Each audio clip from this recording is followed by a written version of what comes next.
ഇങ്ങനെ കുഴമ്പും വരട്ടി ചൂടും പിടിച്ച് വേദനിച്ച് കരയുന്നതിൽ ഒരു അർത്ഥമില്ല. ഒക്കെ മുത്തശ്ശൻ വിചാരിക്കുന്ന പോലെ നടക്കണമെന്നാ മുത്തശ്ശന്റെ വാശി. അതുകൊണ്ടാ ഇത് മാറാത്തെ. ഉളുക്കിയതാ മോളെ. വയസ്സാവുമ്പോ ഇത്തരം ഉളുക്കും ചതവും ഒക്കെ മാറാൻ സ്വല്പം സമയമെടുക്കും. പിന്നെ ശരീരത്തിന്റെ വേദന അതൊരു വേദനയായിട്ട് ഞാൻ എടുക്കാറില്ല. മനസ്സ് വീഴരുത്. മോള് വന്നതോടെ മനസ്സിലെ സകല വിഷമങ്ങളും തീർന്നു. മുത്തച്ഛൻ ഇപ്പോ വലിയ സന്തോഷത്തിലാ.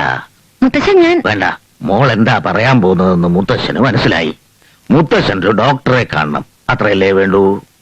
അന്ന് വന്ന് എന്റെ കാല് വന്നിച്ചു പോയ ഒരു ഡോക്ടറില്ലേ, എനിക്കവനെ വളരെ ഇഷ്ടായി. വാസുണ്ണി അയച്ച് അവനൊന്ന് വരാൻ പറഞ്ഞാലോ?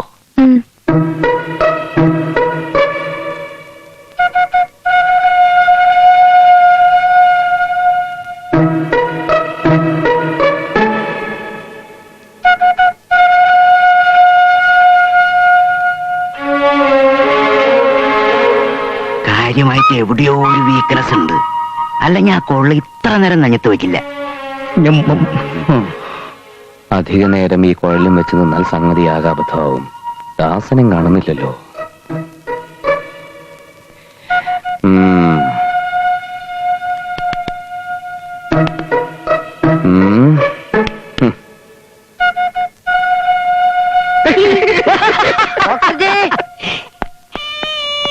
ये क्या भाई, उधर से बच्चों का निकलेगा?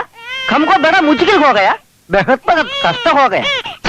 സാലേ ബുദ്ധു, ഒരാളെ പരിശോധിച്ചോണ്ടിരിക്കുമ്പോ കുഞ്ഞിനെ കൊണ്ട് ഇങ്ങോട്ട് വരാൻ നിന്നോട് ആരാ പറഞ്ഞത്? कौन बोला? हमको कोई भी नहीं बोला. डॉक्टर जी गया, बच्चा बहुत रोया. मैं बहुत परेशान हो गया. डॉक्टर जी का हम गया, कुछ नहीं बोला.